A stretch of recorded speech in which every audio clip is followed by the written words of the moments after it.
Good morning, everybody. So some people have been having trouble doing the introduction and the conclusion for the essays, especially struggling with those for the Bryan Stevenson essay. So I want to give a little bit more information about how to do that. In this video, I'm going to talk about how to structure the introduction and the conclusion, right? What needs to be in them in what order. And then afterwards, I'll give you some tips for writing better conclusions and avoiding common problems. So feel free to skip around the video and find the parts that you need. All right, let's start with the structure.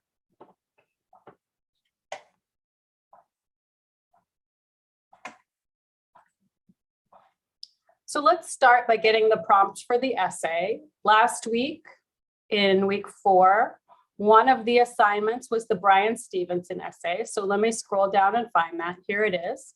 And then you can see that the prompt says, introduce Bryan Stevenson by explaining, et cetera, right? That's the prompt, asking what the essay should be about.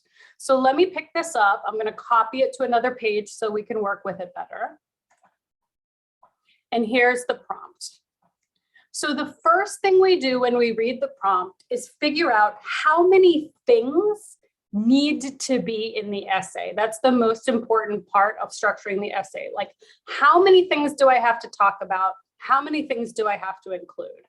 So let's start by just highlighting the prompt to make it clear for all of us. So the first thing asks us to introduce Bryan Stevenson by explaining who he is, his background, and his work. That is the first section of the essay. It's the first thing that we are required to do. That's one. Next, it asks me to explain what he believes about justice. So let me highlight that. That's the second thing I have to do, explain what he believes about justice. And then the third part, compare Stevenson's idea about the role of government and law to Reid's ideas in An Eye for an Eye. So let me also highlight that. So there are 3 things that need to be covered in this essay, 3 things that are required, and they're all here. 1, 2, 3. When I'm writing the essay, we already know what the sections are going to be, right? This first section, introduce Bryan Stevenson by explaining who he is, his background, and his work. That's section 1. Everything that you put in the first section of your paper is going to be about that. Section 2 of the paper is explain what he believes about justice. And section 3 is going to be the part where you compare what he believes with what Reid believes. So the prompt gives you a guide to what sections are going to be in the paper. This prompt asks for 3 things. So there are going to be 3 sections when you write the essay. And most of you did this. Most of your papers included 3 sections, 1 introducing Stevenson, 1 showing what he believes about justice, and then 1 comparing him to Reid. So let's get rid of this for now and focus in on the introduction and conclusion. In the introduction, there is a thesis and main points. When I say main points, what I mean is these 3 things. These are the 3 things that are going to be covered in the essay. So in the main points, all 3 of these things need to be present. The purpose of the introduction is to give the reader an idea of what's going to be in the coming sections, because the person who's reading the essay maybe didn't read the prompt. So of course, I can't keep the exact words from the prompt. So what I'm going to do is simply answer each of these 3 things. It starts by saying, introduce Bryan Stevenson. The most simply I can do that is by saying,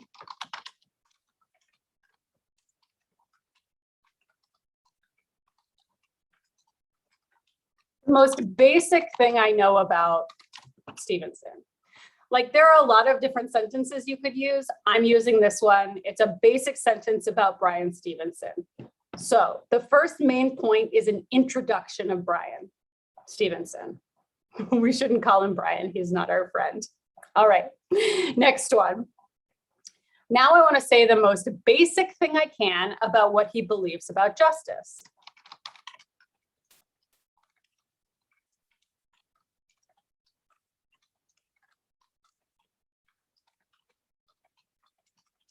Right? This is the basic thing that Bryan Stevenson says in the interview. All people deserve justice no matter what they've done. Remember, I'm keeping it really simple. No details, no examples, just a really basic general sentence introducing that part. Finally, I'm going to write the most basic thing I can about the third part, which is Stevenson and Reed.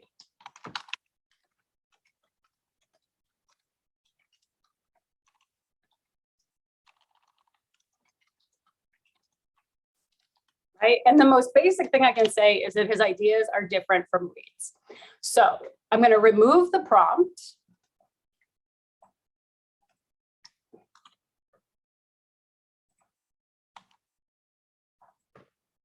And what I have here are the main points in the introduction. The introduction now tells me 3 basic answers to the question in the prompt. For the thesis, what I'm trying to do is bring all of these things together. Who Stevenson is, what he believes, and how that relates to what Reed believes. So I might say something like,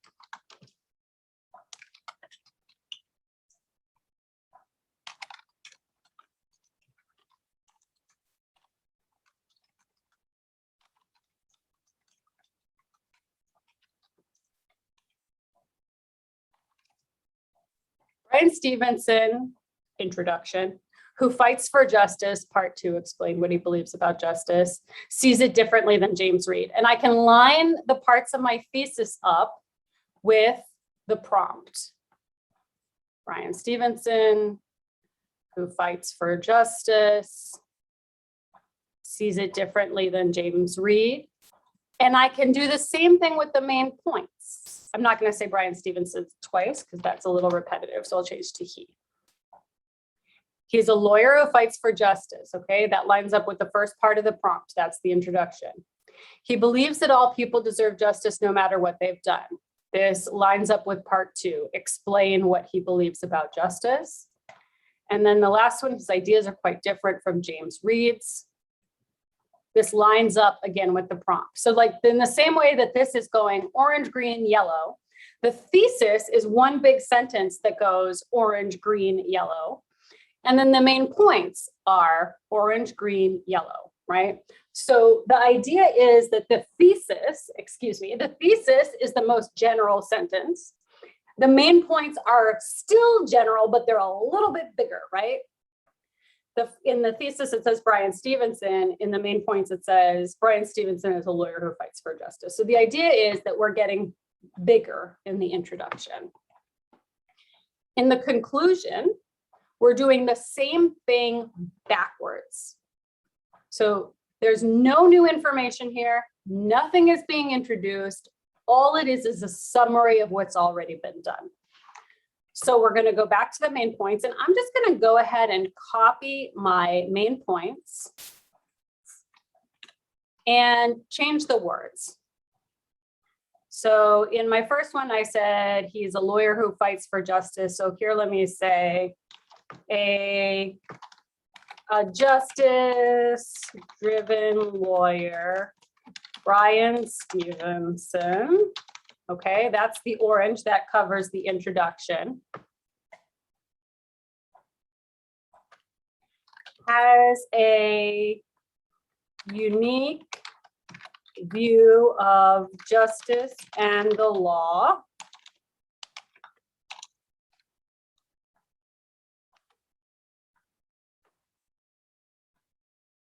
I don't like this. Let's go back.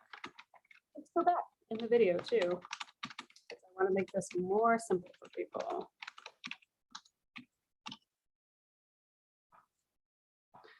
So now, because the meaning is going to be the same, I just want to change the words. So in my introduction, I said he is a lawyer who fights for justice. Let me say basically the same thing with different words.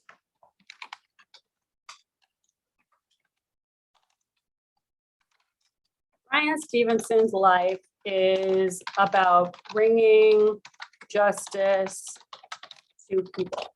Okay. Then I need another sentence that means what he believes about justice. So again, I'm going to change the words.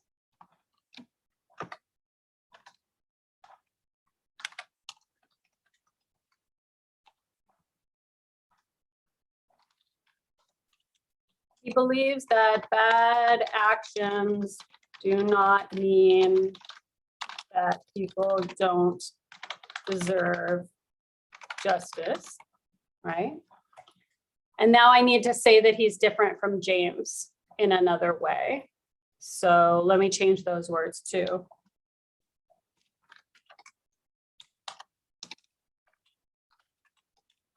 James Reed's ideas about punishment are not supported by Bryan Stevenson. Okay, so again, no new information, just a new order of the words. I moved them around a little bit. And now I have these 3 sentences that summarize the main points.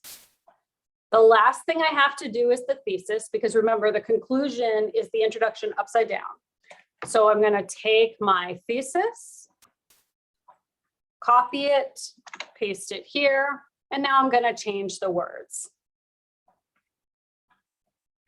Stevenson promotes a justice based in love, or actually hope, I think is what he says. Love is the motive, hope. Let's say both, love and hope.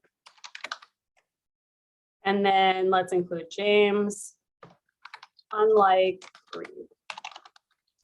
So the main thing to pay attention to about introduction and conclusion is that they're very repetitive, right? We're basically saying the same thing 4 times here.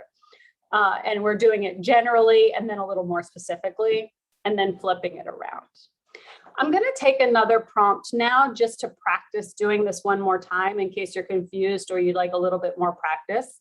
If you feel good about this, go ahead and skip ahead in the video and I'll talk a little bit more about what makes a good introduction. All right, so for our practice, let's look ahead to the final paper that you have to write for this class. I'm on Brightspace here in week 6, and first draft of final paper, here's the prompt. Choose an issue of injustice that matters to you. And all of you have done that, and you sent the injustice issue to me. So let me copy this prompt so we can work with it. So here's the prompt for the final paper. Remember, the first thing that we want to do is figure out how many sections, how many things we have to answer, how many parts of the paper they're going to be. Take a minute, look at this prompt and see if you can figure out how many parts there are going to be. It should be pretty clear.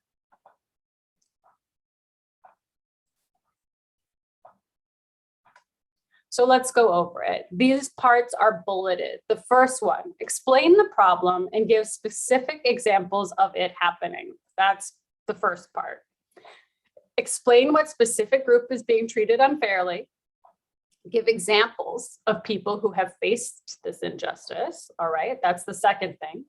Explain the cause of this injustice. That's the next thing. And introduce people or groups who are fighting the injustice. Explain what they are doing. So most of the papers that we've written so far, the left, right, Cannon Reed, Bryan Stevenson, they've had 3 sections. This one's going to have 4 sections. So when we write the paper, we know it's going to be 1, 2, 3, 4 instead of 1, 2, 3. So let's use this as an example for how to do the introduction and conclusion of this paper. So for an example, I chose the issue of the death penalty so that we'll have an example to work with as we go through writing the introduction and conclusion. If my paper is going to be on the death penalty, this is how I'll do the introduction and conclusion. So we'll start with the thesis.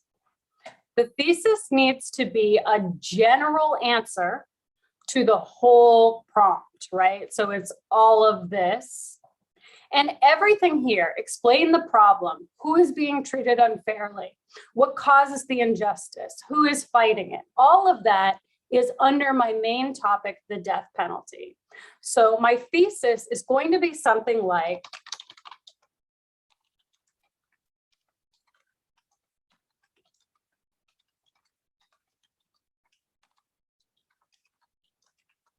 the death penalty is a serious problem in the United States, right? It's a big general statement that says everything that my paper is going to be about, right? Now let's get the main points in here.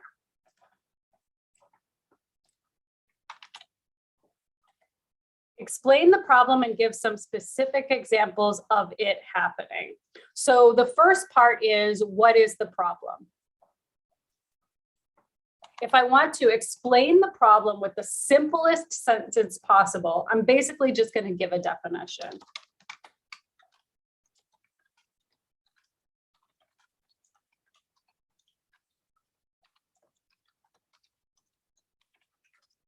The death penalty is the use of execution as punishment for crime, right? So the first thing it says, explain the problem. I did that as simply as I possibly could.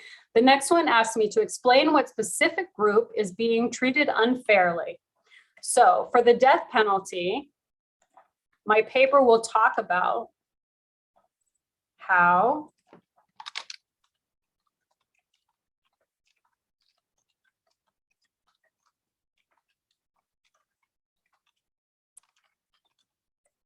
oops, I made a spelling error. There we go.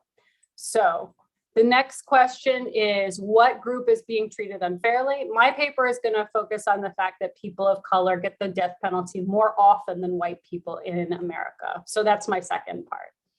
Next one, explain the cause of the injustice. Well, the causes are pretty complicated, but I have to include the idea of cause here in my introduction. So this injustice is rooted in racism, right? Because I'm talking about a racist issue. And then finally, what people or groups are fighting. So I'm going to be introducing who's fighting the death penalty. In general, I'll be talking about some religious groups and some political groups, so I'll say that.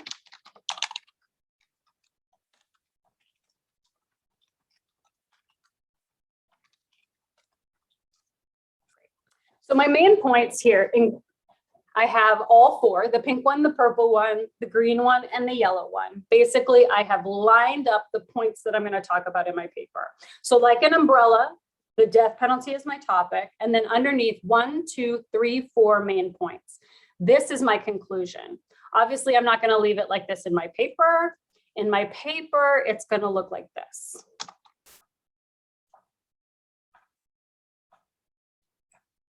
Notice I'm not using citations. We usually don't use citations when we're doing the introduction and conclusion. So it's just an overview or an introduction. All right. So if this is my introduction, I'm going to flip it for my conclusion. So let's start with my thesis. I'm going to put the death penalty is a serious problem in the United States. That's going to be at the end, last thing of my paper. But I need to change the words around. The problem of the death penalty is a big one for our country. Same meaning, different words. Now I'm going to do the same thing with my main points, 1, 2, 3, 4. I copy them, and I'm going to change the words. Because this is the end of my paper, I really don't want to define the death penalty again. So maybe I'll make this a little bit shorter. I'll say death as a punishment for crime. And then I'll put the next one, the purple one, in the same sentence. Happens unfairly to people of color. All right, now I've got the first point and the second point in here. Oh, I can even include the green one too. All right, let's do that. Because of racism. Now I just have to get this last one. Religious and political groups are fighting to end it. However, there are people working hard to bring justice to this issue. Great. Okay. So now again, I have all four. What is it? Who does it happen to? Why does it happen? Who's trying to fix it? All four parts are here, the pink, the purple, the green, and the yellow. And then I have my thesis statement. Again, it's not going to look like this in my paper. I'm just going to take these two sections, the main points and the thesis. And then this will be the conclusion of my paper. Again, not using citations in the conclusion. And also notice that both my introduction and my conclusion are really short. And that's the idea. The introduction and the conclusion are a summary of everything else that's going to be in the paper. Big umbrella, and then all the sections that are going to be in there. In between my introduction and conclusion, I'll have a section about the problem, a section about the group, about the causes, and about who's fighting to change it. All right, so let's talk a little bit more about how we can make introductions and conclusions stronger.